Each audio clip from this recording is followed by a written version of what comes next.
যে এখান থেকে মাধ্যমিকে গাণিতিক সমস্যা অর্থাৎ যেটাকে তোমরা বলো ভৌত বিজ্ঞানের অঙ্ক, সেটা কিন্তু থাকবেই থাকবেই থাকবেই। অঙ্ক না করে ভৌত বিজ্ঞানে 100 পাওয়া যাবে না, অঙ্ক তোমাকে করতেই হবে। অঙ্ক থেকে কোনো রেহাই নেই, তুমি পালিয়ে বাঁচতে পারবা না। তাহলে কি করতে হবে আমাকে? না, তোমাদের এখন উচিত এখন থেকেই যে যে চ্যাপ্টারে যে সমস্ত গাণিতিক সমস্যাগুলো থাকবে সেগুলোর সম্মুখীন হওয়া। ভয় করে পালিয়ে গিয়ে হবে না। কিন্তু তোমরা সে বিখ্যাত ডায়লগ কিন্তু জানো, ডর কে আগে জিত হ্যায়। একদম। আমরা আবারও চলে এলাম আমাদের আজকের যে ভৌত বিজ্ঞানের বিষয়, গ্যাসের আচরণ, যার প্রথম ক্লাস কিছুদিন আগেই তোমরা পেয়েছো। আজকে গ্যাসের আচরণের দ্বিতীয় পর্ব অর্থাৎ পার্ট 2, সেটা নিয়ে আমরা আলোচনা করব। তো আমরা গতদিনকে যে ক্লাসটি করেছিলাম, আশা করি সবাই সেখানে বয়েলের সূত্র, চার্লসের সূত্র, আরও যে সমস্ত বিষয়গুলো ছিল সেগুলো ভালো করে বাড়িতে এতদিনে দেখেছি, তাই তো? তো চলো, এই চ্যাপ্টার কিন্তু মনে হবে তোমাদের পড়তে গিয়ে কঠিন, কিন্তু বাস্তবে খুবই সহজ। এবং এখান থেকে যে 8 নম্বর বরাদ্দ আছে মাধ্যমিকে, সেটা পাওয়া কিন্তু খুবই সহজ। তো একদম কোনো রকম চাপ না নিয়ে আমরা আজকের গ্যাসের আচরণ যে দ্বিতীয় পর্ব অর্থাৎ শেষ অংশটুকু আছে, সেটাকে মন দিয়ে ক্লাসটা করবে তোমরা। আমি সমস্তটাই বুঝিয়ে দেব, একটুখানি বিষয়টা বুঝে নিয়ে তারপর বাড়িতে টেক্সট বুক থেকে পড়ে নিও, ঠিক আছে? তাহলে আমরা ঠিক যেখানে শেষ করেছিলাম, মনে আছে জায়গাটা কোথায় বলো তো? চার্লস এবং বয়েলের সমন্বয় সূত্র P1 V1/T1 = P2 V2/T2, সেখানে শেষ করেছিলাম।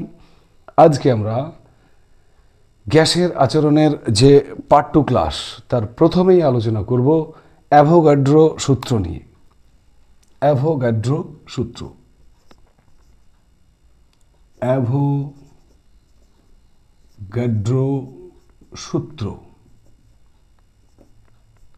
কি আছে অ্যাভোগাড্রো সূত্রে? অ্যাভোগাড্রো সূত্রটি হলো যে সমচাপ, সমতাপ, সমায়তন সকল গ্যাসে সমান সংখ্যক অণু বর্তমান।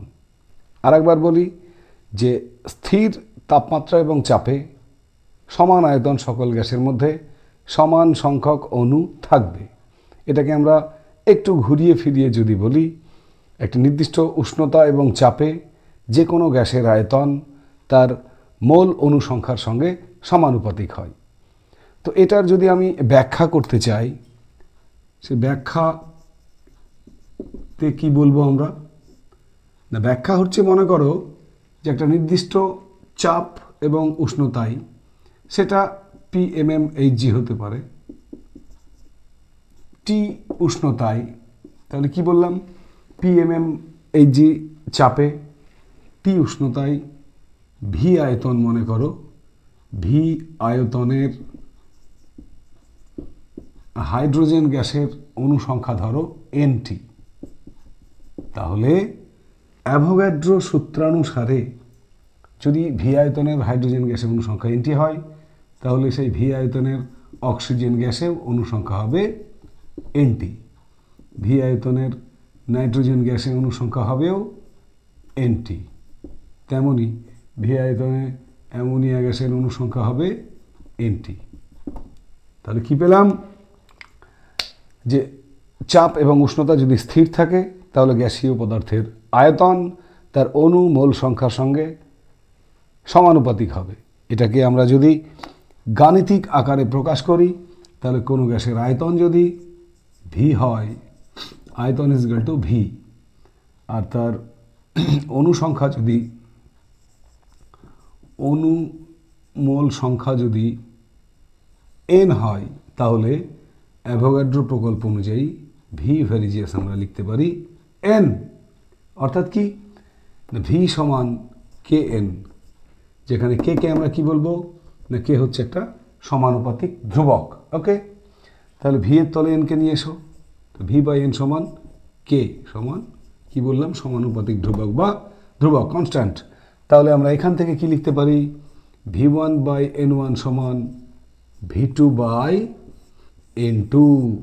এটাই হচ্ছে অ্যাভোগাড্রো সূত্রের গাণিতিক রূপ V1/N1 সমান V2/N2, এবং এই সূত্র থেকেও কিন্তু মাধ্যমিকে অঙ্ক আসে। আমরা প্রথমেই গ্যাসের আচরণের পার্ট 1-এ তোমাদের বলেছিলাম যে এই চ্যাপ্টারতে কিন্তু অনেকগুলো গাণিতিক সমস্যা রয়েছে। এখানে বয়েলের সূত্র থেকে গাণিতিক সমস্যা আসে, চার্লসের সূত্রের অঙ্ক রয়েছে, চার্লস বয়েল সমন্বয় সূত্রের অঙ্ক রয়েছে, আদর্শ গ্যাস সমীকরণের অঙ্ক রয়েছে।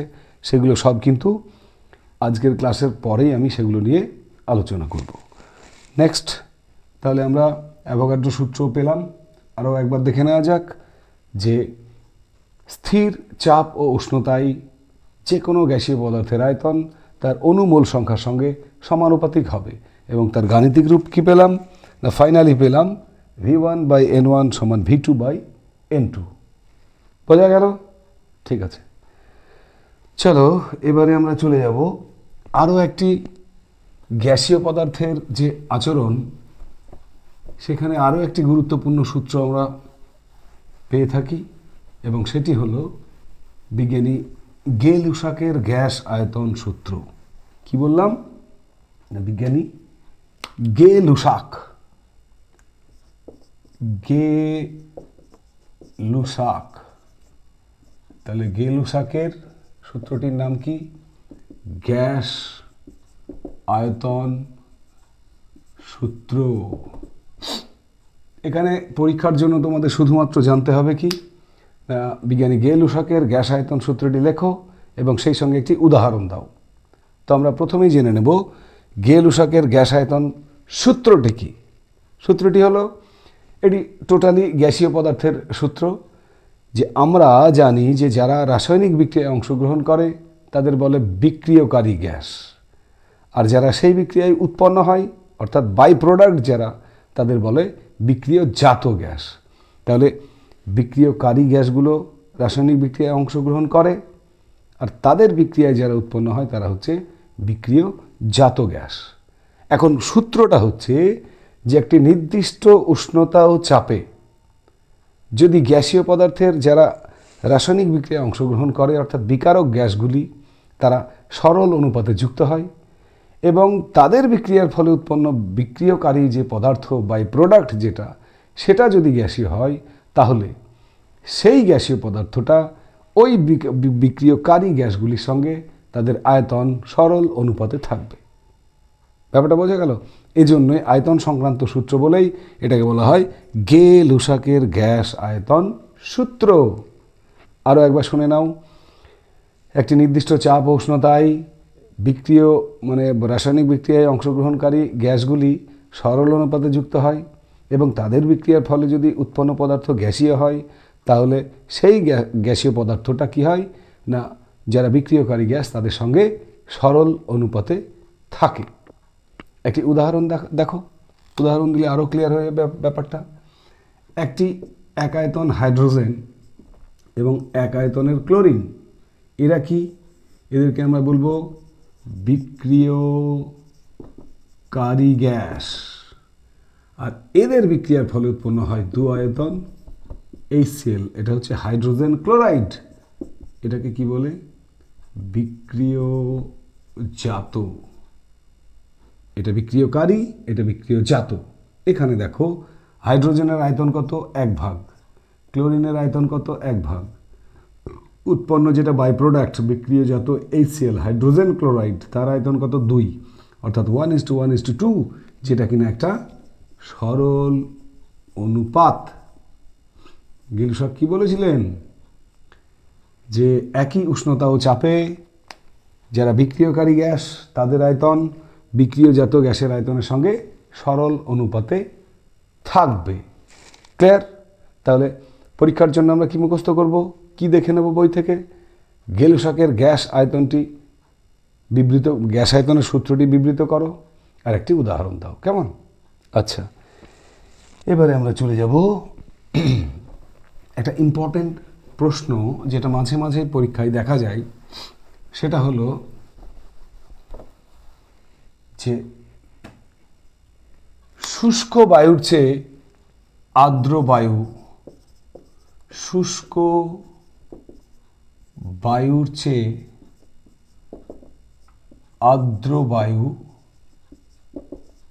হালকা, বেশি হালকা হয় কেন? এই প্রশ্নটা কিন্তু মাঝে মাঝেই দেখা যায়। কি বললাম? শুষ্ক বায়ুর চেয়ে আর্দ্র বায়ু হালকা কেন? তার উত্তর কি না, আমাদের যে বায়ুমণ্ডলের বাতাস, সেই বাতাসে সাধারণত যেগুলো শুষ্ক বাতাস সেখানে হাইড্রোজেন থাকে, অক্সিজেন থাকে, নাইট্রোজেন থাকে। কিন্তু এই অক্সিজেন নাইট্রোজেনের পরিবর্তে যখন সেই শুষ্ক বায়ুতে জলীয় বাষ্প প্রবেশ করে, অর্থাৎ অক্সিজেন বেরিয়ে আসে, নাইট্রোজেন বেরিয়ে আসে, সেই জায়গাগুলো পূরণ করে জলীয় বাষ্প, তখন জলীয় বাষ্প দ্বারা পূর্ণ হলে সেই বাতাসটাকে আমরা বলবো আর্দ্র বাতাস। তাহলে ভালো করে এই জায়গাটা ক্লিয়ার করো। শুষ্ক বাতাসে অক্সিজেন থাকবে, নাইট্রোজেন থাকবে। আর্দ্র বাতাসে ওই নাইট্রোজেন অক্সিজেনগুলো বেরিয়ে আসবে, তার জায়গাগুলো প্রতিস্থাপিত হয়ে প্রবেশ করবে জলীয় বাষ্প। এখন দেখে নেওয়া যাক একটা অক্সিজেনের অণুর আণবিক ভর কত? 16 × 2 মানে কত? 32, 32। নাইট্রোজেনের আণবিক ভর কত? 14 × 2 মানে 28। অপরপক্ষে জলীয় বাষ্পের আণবিক ভর কত? 2 × 1 + 16 = 18। তাহলে ভালো করে দেখো তো, যে একটা নির্দিষ্ট এই পরিমাণে আমি গ্যাস ধরলাম একটা পাত্রে রাখা, এখান থেকে 32 বেরিয়ে এলো, মানে অক্সিজেন বেরিয়ে এলো, অক্সিজেন। এখান থেকে 28 বেরিয়ে এলো, মানে কে বেরিয়ে এলো? নাইট্রোজেন। আর তার পরিবর্তে ঢুকছে কে? জল, জলীয় বাষ্প। 18 ঢুকলো, তাহলে 32 যার ভর সে বেরিয়ে গেল, 28 নাইট্রোজেন যার ভর সে বেরিয়ে গেল। তাদের প্রতিস্থাপিত করে প্রবেশ করছে কে? যার ভর আণবিক ভর কিনা 18, অর্থাৎ জলীয় বাষ্প। তাহলে নিশ্চয়ই এতক্ষণ বুঝে গেছো তোমরা যে আণবিক ভরের এই যে পার্থক্য, অর্থাৎ বেশি আণবিক ভরের যেগুলো গ্যাস সেগুলো বেরিয়ে যাচ্ছে, আর কম, অপেক্ষাকৃত কম যেটা জলীয় বাষ্প, যার আণবিক ভর কম, সেটা দ্বারা প্রতিস্থাপিত হচ্ছে।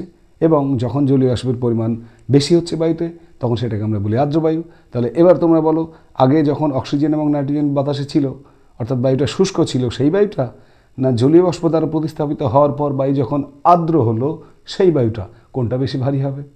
নিশ্চয়ই আগের বায়ুটা বেশি ভারী। জলীয় বাষ্প প্রবেশ করার পর সেটা হালকা হয়ে গেল। তাহলে এখান থেকে আমরা খুব সহজেই ধারণা পাই যে শুষ্ক বায়ুর চেয়ে আর্দ্র বায়ু হালকা বেশি হয়। ক্লিয়ার? তাহলে এলে পারবো তো? ওকে, চলো নেক্সট আমাদের আলোচনা হচ্ছে গ্যাসের আচরণের অন্যতম একটি জায়গা, যেটাকে আমরা বলি আদর্শ গ্যাস সমীকরণের প্রতিষ্ঠা। এটা কিন্তু মাধ্যমিকে 3 নম্বরের প্রশ্নের জন্য খুবই গুরুত্বপূর্ণ একটি অংশ। প্রশ্নটি আর একবার, আদর্শ গ্যাস সমীকরণটি প্রতিষ্ঠা করো। এবং কার সাহায্যে করো বা করব আমরা? না বয়েলের সূত্র, চার্লসের সূত্র, এবং সেই সঙ্গে আজকে যেটা শিখলাম অ্যাভোগাড্রো সূত্র।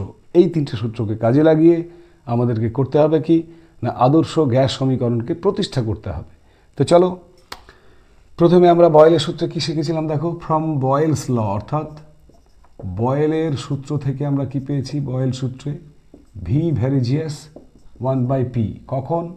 না যখন এন ও টি স্থির। তোমরা জানো এন মানে মূল সংখ্যা, টি মানে হচ্ছে উষ্ণতা। এবারে বয়েলের সূত্র থেকে পেলাম এবার চার্লসের সূত্র। চার্লসের সূত্র থেকে আমরা কি পেয়েছি? যেটা কেলভিন উষ্ণতা সাপেক্ষে চার্লসের সূত্র, সেখান থেকে পেয়েছি ভি ভ্যারিজিয়াস টি যখন এন ও পি স্থির, তাই তো? আর এখন অ্যাভোগাড্রো প্রকল্প থেকে কি পেলাম? অ্যাভোগাড্রো সূত্র থেকে কি পেলাম? ভি ভ্যারিজিয়াস এন যখন চাপ ও উষ্ণতা স্থির, অর্থাৎ পি ও টি স্থির। তাহলে এই 3টে সূত্রকে যদি আমি যৌগিক ভেদের সূত্রানুযায়ী এক জায়গায় করি, তাহলে যৌগিক ভেদের সূত্র থেকে কি পাচ্ছি? না ভি ভ্যারিজিয়াস, ডান দিকগুলো গুণ করলে কত হবে? এনটাকে আগে দিলাম, টিটাকে তার সঙ্গে দিলাম, পি তলে আছে দিলাম। অর্থাৎ এখানে 1 টি আর এন গুণ করলে এনটি হবে, আর তলে পি চলে গেল। এইখানে লিখবো আমরা যখন ধ্রুবক তিনটে কিন্তু এবার পরিবর্তিত হয়ে যাবে, অর্থাৎ এন পি ও টি পরিবর্তিত। ক্লিয়ার? তোমরা জানো প্রপোর্শনাল চিহ্ন তুলে দিলে, ভ্যারিয়েন্স চিহ্ন তুলে দিলে কি হয়, একটা ধ্রুবক পাওয়া যায়। তাহলে ভি সমান K into N T by P, এখানে কে হচ্ছে কনস্ট্যান্ট, ধ্রুবক। তাহলে কোনাকুনি গুণ করো, পিভি সমান কে এন টি, অর্থাৎ পিভি সমান এই কে এর জায়গায় আমরা কে কে যদি আর দ্বারা প্রতিস্থাপিত করি তাহলে যেটা পাচ্ছি আমরা পিভি সমান এন কে আগে লিখলাম, আচ্ছা আর এন টি, আর ফাইনালি লিখলাম পিভি সমান এন কে আগে লিখে n R T. That is the equation. এটাই হচ্ছে সেই সমীকরণ যেটাকে আমরা বলি আদর্শ গ্যাস সমীকরণ। কি বলি? আদর্শ গ্যাস সমীকরণ। আর এখানে দেখো এন যেটা নিয়েছিলাম, কোন ক্ষেত্রে এটা আদর্শ গ্যাস সমীকরণ?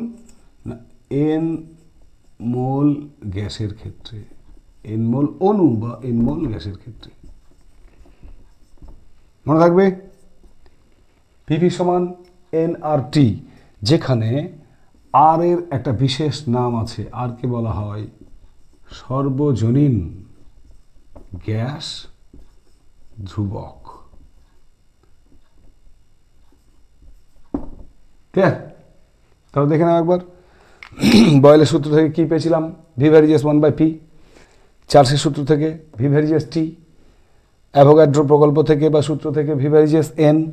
তাহলে সবগুলোকে কম্বাইন্ড করে আমরা যৌগিক ভেদের উপপাদ্য থেকে কি পেয়েছি, V varies N T by P, অর্থাৎ ফাইনালি এখান থেকে আমরা পেয়েছি P V is equal to N R T, অর্থাৎ এন মোল গ্যাসের ক্ষেত্রে আদর্শ গ্যাস সমীকরণটি হলো পিভি সমান এন আর টি। এটাই হচ্ছে আমাদের বয়েল, চার্লস এবং অ্যাভোগাড্রো সূত্রের সমন্বয়ে আদর্শ গ্যাস সমীকরণের প্রতিষ্ঠা। তাহলে নিশ্চয়ই পরীক্ষা এলে আমরা উত্তরটা করতে পারবো, ঠিক তো?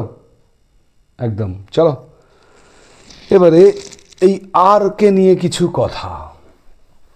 যে আর বা ধ্রুবক, সর্বজনীন গ্যাস ধ্রুবকের কথা তোমাদের বললাম, পরীক্ষায় এখান থেকেও কিন্তু প্রশ্ন আসে। কি প্রশ্ন আসে? প্রথম প্রশ্ন হচ্ছে আর কে সর্বজনীন গ্যাস ধ্রুবক কেন বলা হয়? এই যে আর আমরা ধরলাম, আর কে কি বলা হয়? সর্বজনীন গ্যাস ধ্রুবক কেন বলা হয়? তার উত্তর হচ্ছে আর এর মান গ্যাসের রাসায়নিক প্রকৃতির উপর নির্ভর করে না, এবং একমোল অণু গ্যাসের ক্ষেত্রে আর এর মান সব সময় সমান হয়। এই দুটো পয়েন্ট তোমাদের উল্লেখ করতে হবে। আবারও বলছি, আর এর মান একমোল অণু গ্যাসের ক্ষেত্রে সব সময় সমান, আর আর এর মান গ্যাসের রাসায়নিক প্রকৃতির উপর নির্ভর করে না। সেই কারণেই কিন্তু আরকে আমরা বলবো সর্বজনীন গ্যাস ধ্রুবক। ক্লিয়ার? এবারে চলে এসো আর এর মান ও এককে। আর এর মান বা সর্বজনীন গ্যাস ধ্রুবকের মান ও একক কি হবে দেখো। যদি আমরা সিজিএস পদ্ধতির কথা বলি সেক্ষেত্রে আর এর মান হবে 8.314 ইন্টু 10⁻⁷। এর এককটা হচ্ছে, দেখো লক্ষ্য করো, erg mole inverse kelvin inverse. বিশেষভাবে ওর এককের দিকে তাকাবে, খুব পরীক্ষায় আসে কিন্তু, erg mole inverse kelvin inverse. যদি এসআই পদ্ধতিতে আর এর মান বের করতে বলে 8.314 10⁻⁷ আর্গ বাদ চলে যাবে, আর 10⁻⁷ আর্গ মানে আমরা জানি জুল, বাকি পড়ে আছে মোল ইনভার্স কেলভিন ইনভার্স। হয়েছে? আরেকটা হচ্ছে লিটার এককে। লিটার এককে আর এর মান 0.82 লিটার অ্যাটমসফিয়ার, তার সঙ্গে মোল ইনভার্স কেলভিন ইনভার্স। এই যে তিনটে এককে আর এর মান, এর প্রকাশ পরীক্ষায় কিন্তু ভেরি ভেরি ইম্পর্টেন্ট। প্রশ্ন, আর এর মান ও একক লেখো, হয় সিজিএস, না হয় এসআই, না হয় লিটার এককে লিখতে বলে। এটা তখন যে কোনো একটা লিখে দেবে। ঠিক আছে, মুখস্থ করতে হবে কিন্তু, এগুলো পরীক্ষায় আসবে। তো চলো, আজকের গ্যাসের আচরণ পার্ট 2-এ আমরা চলে যাব আমাদের পরবর্তী অংশ, সেটি হলো আদর্শ গ্যাস ও বাস্তব গ্যাস। এবারে আমাদের আলোচ্য বিষয় আদর্শ গ্যাস, আদর্শ গ্যাস ও বাস্তব গ্যাস। প্রথমে দেখো কাকে বলে। আদর্শ গ্যাস কারা? আদর্শ গ্যাস কারা? আদর্শ হচ্ছে তারাই, তোমার ক্ষেত্রে দেখো, আদর্শ ছেলে যদি বলি আমি, আদর্শ ছেলে কে? যারা সব কিছু মেনে চলে তারাই আদর্শ, তাই না? এখানেও ঠিক গ্যাসের ক্ষেত্রেও তাই। যে সমস্ত গ্যাসগুলো চার্লসের সূত্র, বয়েলের সূত্র, অর্থাৎ আমরা গ্যাসের যে আদর্শ গ্যাস সমীকরণটি পেলাম, অর্থাৎ পিভি ইজিক্যাল টু এনআরটি, এই পিভি ইজিক্যাল টু এনআরটি, এই আদর্শ গ্যাস সমীকরণটি মেনে চলে, যথাযথভাবে মেনে চলে, তাদেরকে আমরা বলবো আদর্শ গ্যাস। বাকি উল্টোটা, অর্থাৎ যারা, যে সমস্ত গ্যাসগুলো পিভি সমান এনআরটি এই সমীকরণটি মেনে চলে না, তাদেরকে আমরা বলবো বাস্তব গ্যাস। তাহলে দেখো বেশিরভাগ গ্যাসই কিন্তু এসব সূত্র মেনে চলে না, কারণ তারা বাস্তবের গ্যাস। আর বাস্তব গ্যাস বলেই তারা পিভি সমান এনআরটি সূত্র মেনে চলে না। যেমন অক্সিজেন, নাইট্রোজেন, বায়ুমণ্ডলে যে গ্যাসগুলো সচরাচর দেখতে পাই সেগুলো সবগুলোই কিন্তু বাস্তব গ্যাস, এবং এরা কখনোই পিভি সমান এনআরটি, কখনোই বলা ভুল হলো, এরা সব সময় কিন্তু পিভি সমান এনআরটি এই সমীকরণটি মেনে চলে না। তাহলে কি দাঁড়ালো? আদর্শ গ্যাস কাকে বলে? না, যে সমস্ত গ্যাসগুলো চার্লস এবং বয়েলের সূত্র, অর্থাৎ পিভি সমান এনআরটি এই সমীকরণটি মেনে চলে না, তাদেরকে আমরা বলবো আদর্শ গ্যাস। চলে তাদেরকে বলবো আদর্শ গ্যাস, আর যারা মেনে চলে না তাদেরকে বলবো বাস্তব গ্যাস। যেমন বাস্তব গ্যাস কি বললাম? নাইট্রোজেন, অক্সিজেন, যে গ্যাসগুলো আমরা চিনি সবই ম্যাক্সিমাম বাস্তব গ্যাস। এখন একটা বিশেষ কন্ডিশন আছে, সেই কন্ডিশনটা আমরা বিশেষভাবে মনে রাখব। উ উ নিচা, উ উ নিচা মানে কি? উচ্চ চাপ, উচ্চ উষ্ণতা, নিম্ন চাপ। উচ্চ উষ্ণতা, উচ্চ উষ্ণতা ও নিম্ন চাপে, এই যে কন্ডিশনের কথা তোমাদের বললাম, যে উচ্চ উষ্ণতা এবং নিম্ন চাপে এই বাস্তব গ্যাসগুলো কিন্তু আদর্শ গ্যাসের মতো আচরণ করতে পারে। তাহলে যদি প্রশ্ন আসে, শর্ট কোশ্চেন এখান থেকে আসে, যে কখন কোনো বাস্তব গ্যাস আদর্শ গ্যাসের মতো আচরণ করে, তার উত্তর কী হবে? উ উ নিচা। ক্লিয়ার? উচ্চ উষ্ণতায় এবং নিম্ন চাপে বাস্তব গ্যাসগুলো আদর্শ গ্যাসের মতো আচরণ করে। মনে থাকবে? ঠিক আছে, চলো এরপর আমরা চলে যাব গ্যাসের গতীয় তত্ত্ব, অর্থাৎ কাইনেটিক থিওরি অফ গ্যাসেস। গ্যাসের গতীয় তত্ত্ব, এটা কি? বিজ্ঞানী বোল্টজম্যান, বিজ্ঞানী ম্যাক্সওয়েল, ঠিক আছে, বিজ্ঞানী ক্লসাস, এরা কি করেছিলেন? এরা গ্যাসের অণুগুলো নিয়ে পরীক্ষা করে একটা থিওরি প্রকাশ করেছিলেন, একটা মতবাদ প্রকাশ করেছিলেন, যে মতবাদটা পরবর্তীকালে গ্যাসের গতীয় তত্ত্ব বা কাইনেটিক থিওরি নামে পরিচিত। সেই কাইনেটিক থিওরিতে তাদের, বিজ্ঞানীদের যে সমস্ত মতবাদগুলো সেখানে তারা দিয়েছিলেন, তার মধ্যে উল্লেখযোগ্য কয়েকটি প্রতিপাদ্য যে বিষয়, সেগুলোর মধ্যে নাম্বার 1, তারা বললেন যে গ্যাসের অণুগুলি হচ্ছে বিন্দু ভর, অর্থাৎ তাদের ভরগুলোকে তারা নেগলেক্ট করে গেলেন, যে গ্যাসের অণুগুলো এত ক্ষুদ্র, তাদের ভরগুলো এত ক্ষুদ্র যে তাদের গণনার মধ্যে না ধরলেও চলে। নেক্সট হচ্ছে, তারা বললেন গ্যাসের গতীয় তত্ত্ব অনুযায়ী যে প্রতিটি গ্যাসের অণু, তাদের পারস্পরিক যে আন্তরাণবিক আকর্ষণ বল, সেটিও অত্যন্ত নগণ্য। অর্থাৎ আমরা স্বাভাবিকভাবে জানি কি না, গ্যাসের অণুগুলো ছড়িয়ে ছিটিয়ে থাকে, এবং তাদের পারস্পরিক যে আকর্ষণ সেটা প্রায় নাই বললেই চলে। তো এটা একটা বিষয়। নেক্সট আর কি বললেন তারা বললেন গতীয় তত্ত্বানুযায়ী তারা বললেন যে গ্যাসের অণুগুলো নিজেদের মধ্যে যে ধাক্কা লাগে, তাদের যে সংঘর্ষ হয়, সেই সংঘর্ষের ফলে তারা কি করে, পাত্রের দেওয়ালে, যে পাত্রে গ্যাসটি রাখা হয় সেই পাত্রের দেওয়ালে গিয়ে ধাক্কা মারে এবং সেই ধাক্কাগুলোকেই আমরা বলি গ্যাসের চাপ। এবং সেই সঙ্গে তারা বললেন যে সংঘর্ষ যত বেশি হয় গ্যাসের চাপ তত বাড়ে। ওকে, এছাড়াও তারা আরও বলেছেন যে গ্যাসের যে চাপ, সেই গ্যাসের চাপগুলো কিন্তু কখনোই অভিকর্ষীয় যে বল, সেই অভিকর্ষীয় বলের উপরে নির্ভর করে না। এইভাবে বেশ কয়েকটি পয়েন্ট বা মতবাদের প্রতিপাদ্য বিষয় নিয়ে তারা উপস্থাপন করেছিলেন কাইনেটিক থিওরি অফ গ্যাসেস, যেগুলো গ্যাসের বিভিন্ন বৈশিষ্ট্য নিয়ে পর্যালোচনা করতে গেলে কিন্তু ব্যাপকভাবে এই কাইনেটিক থিওরির ব্যবহার রয়েছে। ঠিক আছে, তো চলো আমরা এর পরে দেখে নেব একবার গ্যাসের অণুগুলির গড় গতিবেগ কাকে বলে। গ্যাসের গড় গতিবেগ, অ্যাভারেজ ভেলোসিটিটা কী জিনিস? না, মনে করো কোনো পাত্রে রাখা গ্যাসের অণু সংখ্যা হচ্ছে এনটি এবং সেই এন সংখ্যক অণুর গ্যাসের গতিবেগ ধরো প্রথমটি C1, তারপরেরটা C2, তারপরেরটা C3, dot dot dot dot, শেষেরটি কী হবে তাহলে? গতিবেগ Cn। তো এখানে আমরা সমস্ত গতিবেগগুলো যদি যোগ করি, অর্থাৎ গতিবেগগুলো সমষ্টি বাই অনুসংখ্যা কত? n, অর্থাৎ অনুসংখ্যা দিয়ে যদি ভাগ করি তাহলে আমরা পেয়ে যাব সেটাই হচ্ছে গ্যাসের গড় গতিবেগ। অর্থাৎ n সংখ্যক গ্যাসীয় পদার্থের অণুর গতিবেগ যদি C1, C2, C3, dot dot dot dot Cn হয়, তাহলে তাদের অ্যাভারেজ ভেলোসিটি গড় গতিবেগ হবে C1 plus C2 plus C3 dot dot dot dot plus Cn by n।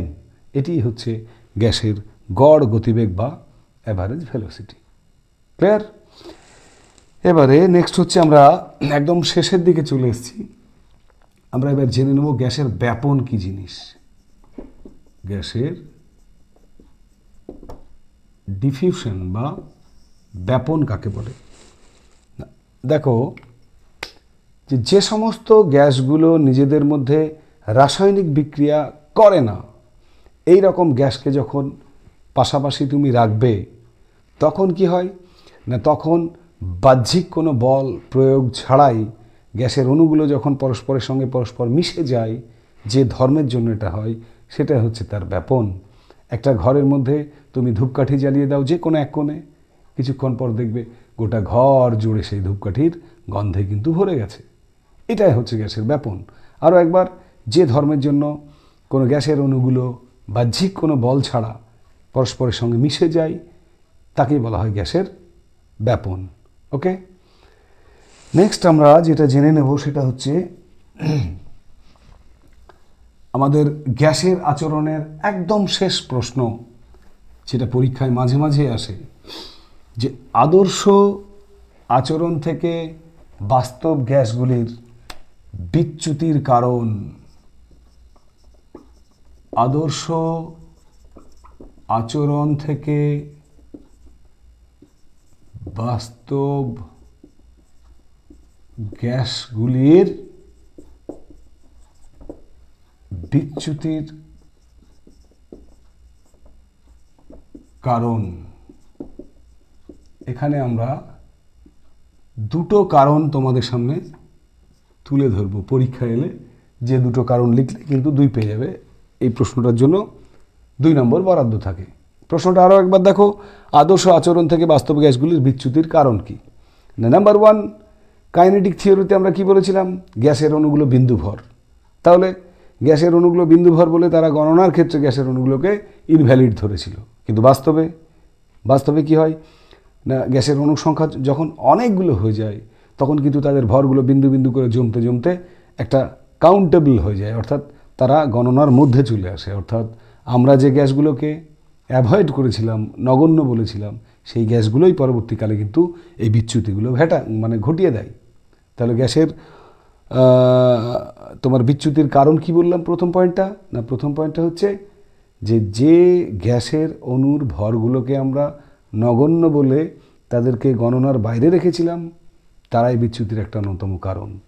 R number 2, 1 নম্বর তো বললাম অণুগুলির বিন্দু ভর গতীয় তত্ত্ব অনুযায়ী যেটা বলেছিলাম, আর 2 নম্বর হচ্ছে সেই গতীয় তত্ত্বেই বলেছিলাম আমরা যে গ্যাসের অণুগুলোর পরস্পরকে যে আকর্ষণ, অর্থাৎ গ্যাসীয় পদার্থের অণুগুলোর পারস্পরিক আকর্ষণ খুবই নগণ্য, অর্থাৎ ইনভ্যালিড, তাদেরকেও আমরা হিসাবের মধ্যে রাখিনি।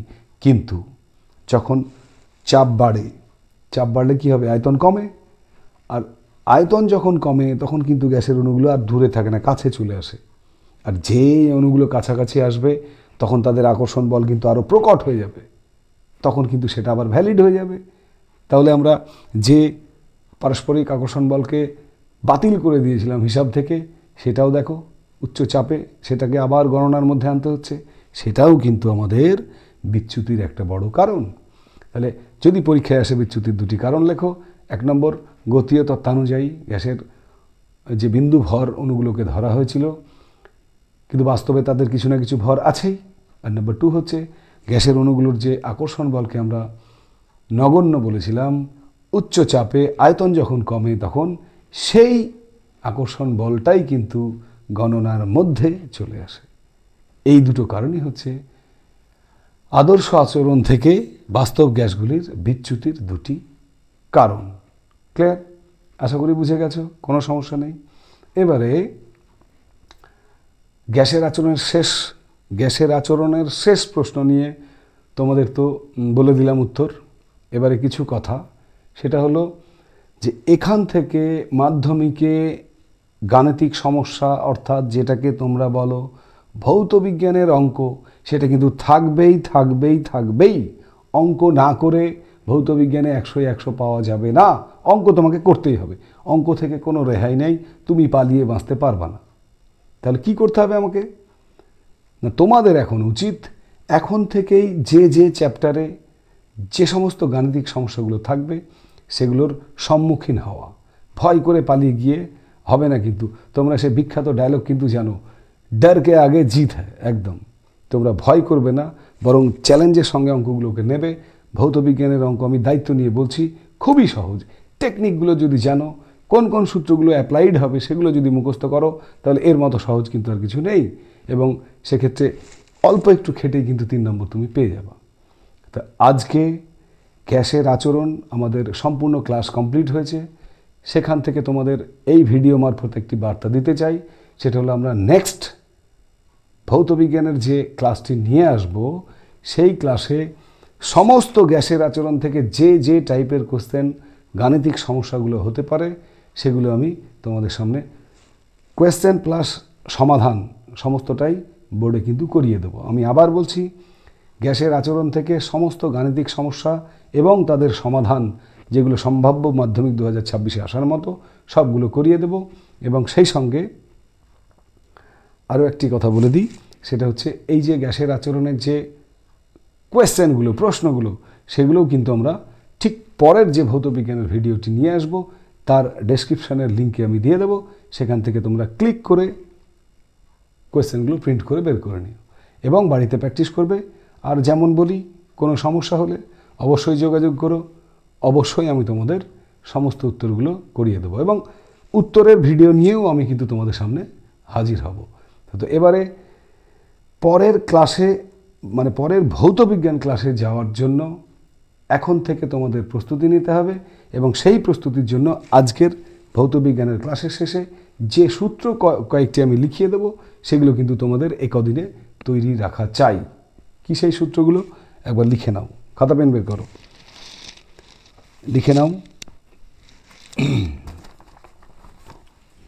দেখো, আমাদের যদি গ্যাসের আচরণ থেকে মাধ্যমিকে অঙ্ক করতে হয়, অর্থাৎ গাণিতিক সমস্যার উত্তর দিতে হয়, তাহলে এখানে মোটামুটি 6টা সূত্র আমাদের করতে হবে। সেই সূত্রগুলো আজকে আমি লিখিয়ে দিলাম, নেক্সট দিন যখন আমি অঙ্ক করাবো তখন কিন্তু কাজে লাগবে। দেখো, সূত্রাবলী, গ্যাসের আচরণের সূত্রাবলী গাণিতিক সমস্যার সমাধান করার জন্য সূত্রাবলী।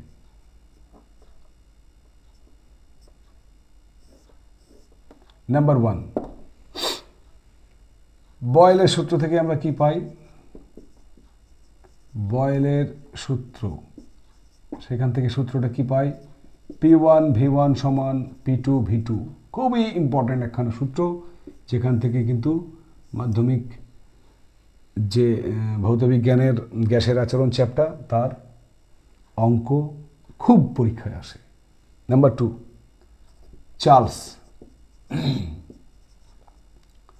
চার্লসের সূত্র লিখে নাও। চার্লসের সূত্র থেকে আমরা কি পাবো? VT = V0 × 1 + T/273। আবার 3 নম্বরটাও কিন্তু সেই চার্লসের সূত্র। এক্ষেত্রে 3 নম্বর সূত্রটা কেলভিন উষ্ণতা সাপেক্ষে যে চার্লসের সূত্র, সেখানে আমরা কি পেয়েছিলাম? V1/T1 = V2/T2।